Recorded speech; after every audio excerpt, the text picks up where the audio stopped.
Welcome to the banks of the Bochita River. You can't see it from where I stand, but it's just a few yards that way here in southwest Mississippi. I'm out here today to collect or forage some spotted bee balm, otherwise known as horse mint. Spotted bee balm is one of the many varieties of bee balm. They all tend to work about the same. The spotted is the variety that we tend to have in this area. I'm especially excited to collect some bee balm this morning because in our area the sweet gum trees have not produced sweet gum balls this year, and sweet gum tincture is what I typically use to prevent or combat flu or any other virus. The sweet gum tends to have the same chemical properties as Tamiflu, but without having that, I'm going to turn to bee balm, which is this flowering plant here. It is in the mint family, and you can always tell a plant in the mint family because it has a square stem. When you feel that stem, you can feel it. It's just square. It's not round like most plants. Okay, what we want this morning is the flowering parts of the plant and some of the leaves as well. One thing I would caution is be careful when harvesting bee balm. There's a reason that bee is in its name. The bees love this plant, and it's sometimes full of them. Right now, it's about mid-morning. I don't see too many bees, but that doesn't mean they won't be here. So what I'm going to do is go ahead and collect some. I will take it back to the cabin, and we'll talk about how to prepare it and how to use it and some of its uses.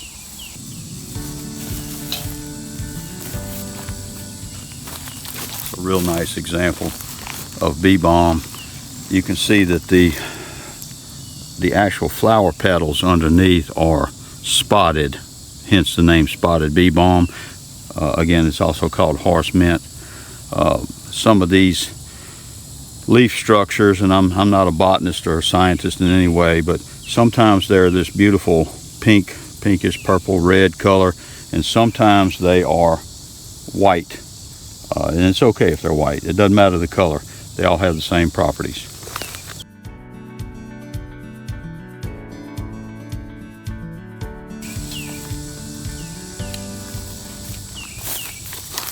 This is an example of one that the leaf structures are whitish or gray.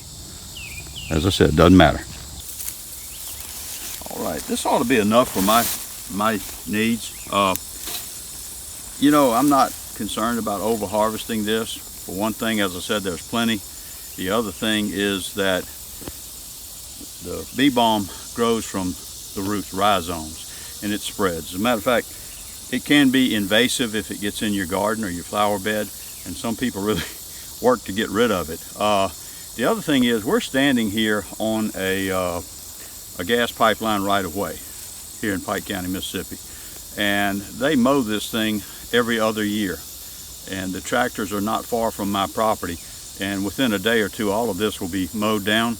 But it doesn't matter because the next year it'll be right back, and it will probably have spread even more than it is now. So, all right, so let's take what we have back to the cabin and we'll talk about how to use it.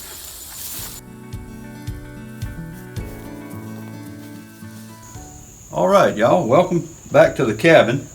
We've got our spotted bee balm. You might know it as horse mint or monarda. It goes by several common names. It's one of the types of bee balm we have here in North America. And I'm going to show you a little bit today about how I'm going to put it up. I'm going to use the old traditional method of air drying it. And if you have a dehydrator in your modern kitchen, you can accomplish in about 4 hours what it's going to take me days to weeks to accomplish. What I want to do is I want to dry these plants. I want the flowers and the leaves, because bee balm is typically used as a tea. You can make a poultice out of it. You can make a tincture out of it, but we're not setting up to make a tincture today. We're going to get this ready to make a tea out of it. So we said we would talk a little bit about the uses of bee balm, and it's got quite a few. It's a pretty important, pretty powerful medicinal plant. First of all, it's an antimicrobial, and that's how it does its most good. Typically, it is probably most often used for colds, sore throat, anything associated with a cold.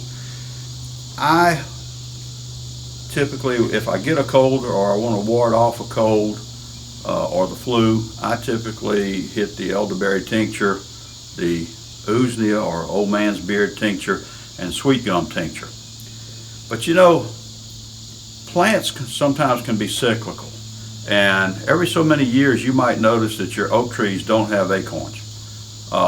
This year our sweet gum trees are not making sweet gum balls, which is what I use to make a sweet gum tincture. So I'm not going to have sweet gum tincture this year, except for what I have left over from last year. So I happen to notice this patch of bee balm, and so I'm going to add it to my commissary and have it on hand. But I'm glad I have it, because it's good for so many things. Like I said, we talked about the common cold. It's good for nausea, vomiting. It's good for fever.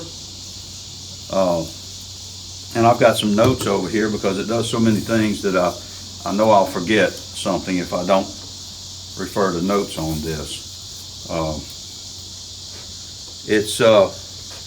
You can take this and make a poultice out of it. And y'all, I just throw things off the porch here because it's just nature back there behind me. It's not something that we keep as a manicured lawn or anything. You can make a poultice out of this and apply it to skin problems like ringworm, any rashes on your skin. You can make a poultice out of it, put it on that, and it will help that. It is what they call a nervine, so it kind of has a sedative effect. It's not dope, y'all. It's not going to trank you out, but it's known to kind of, like a lot of teas, it just kind of helps you relax and everything. So I could talk to the ladies, but I think I'll talk to the guys. Guys, when that little demon visits your house once a month with the ladies in your house, make them a cup of this tea, because it is very good for PMS, menstrual cramps, things of that sort in nature. So it might bring some peace to your household by doing this, like a lot of teas will. Like I said, it's a nervine, so it is used sometimes to treat anxiety. It's got a lot of uses, y'all. It's a very good plant to have. And as I go through it, obviously it's a flower, so I can't really wash it. I'm kind of OCD about washing things, and I have a tendency to want to wash, but you can't really wash this because you need what's in the plant. So what I'm going to do is just kind of cut them down to a length like this. I get enough to make a small bundle, and then we're going to hang these up. Like I said, if you have a modern dehydrator, you can lay them out on there and probably in about 4 hours have what I'm going to have in days or weeks. We are late in September here. This is a very low humidity time of the year for us here in Southwest Mississippi. Probably the lowest humidity we'll have all year long. So I'm going to put this in here. I just do a loop. I don't try to tie a knot, because if I tie a knot, the string is set, and as these plants dry, they'll get smaller. They'll dry out, and if I just have a knot, the plants can slip out. So I'm going to just do a loop like this, and I'm going to go ahead and do this, and let's see, check my notes over here, see if I forgot anything.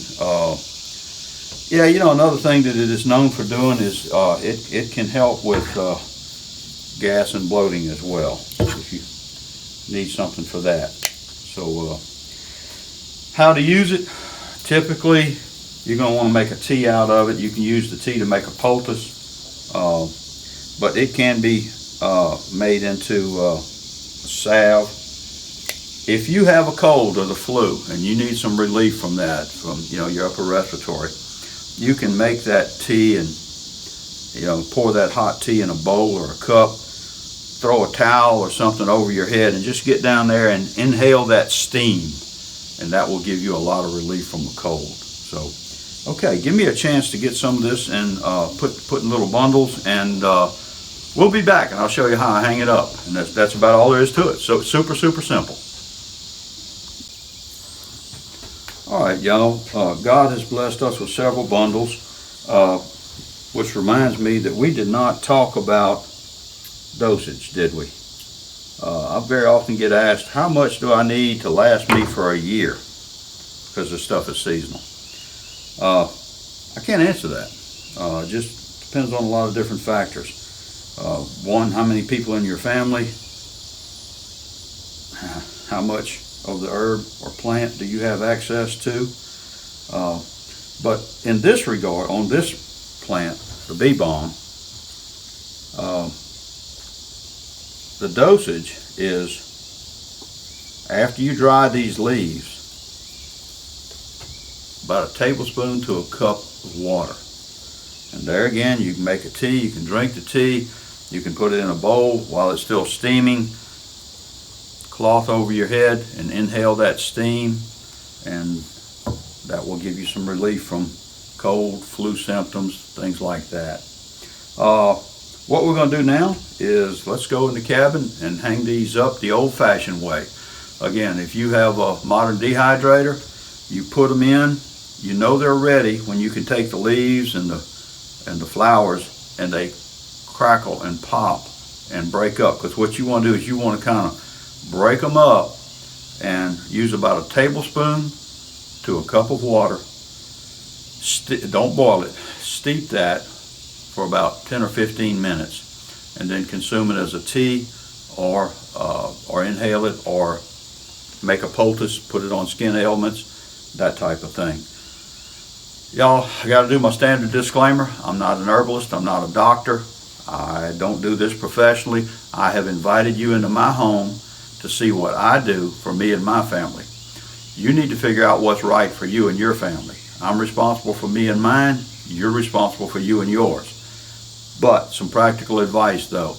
If you're going to use any medicine, I don't care if you got it from the pharmacy in town or you made it yourself, always test it first. Test it on yourself. Use a small amount. See if if you can tolerate it. If you're going to give it to somebody else in your family, do the same thing. Don't automatically assume that because it works for you that you can give someone else a full dose. You always test to know what you can tolerate. It's a very useful plant, and so right now let's go hang it up.